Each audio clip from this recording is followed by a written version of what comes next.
ভাইয়া বাচ্চাটা কে হয় আপনার? আমার ছেলে। আপনার ছেলে? জি। আপনার ছেলে হারিয়ে গিয়েছিল কখন? 3:30টার সময়। 3:30 বাজায়? জি। পরে আপনারা কিভাবে খোঁজ পেলেন?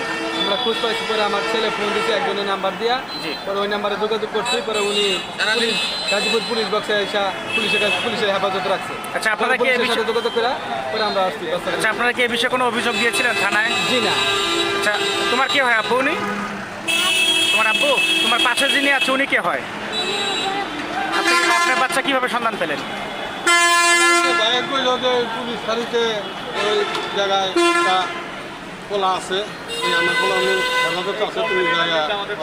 আচ্ছা, যাই হোক, আপনাদের বাচ্চা আপনাদেরই তো ছেলে, সন্তান, তাই না? আপনাদের বাচ্চাকে আপনার ফেরত পেয়ে আপনাদের অনুভূতিটা আমাদেরকে একটু জানাবেন।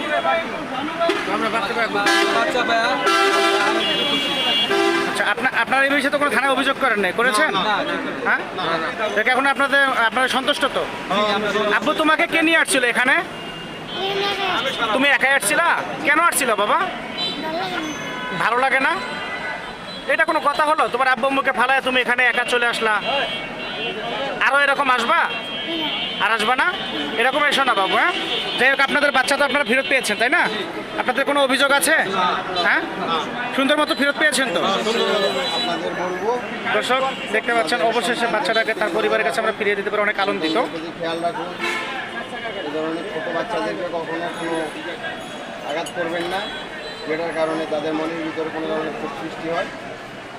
ছোটো বাচ্চাদেরকে সবসময় আগলে রাখুন।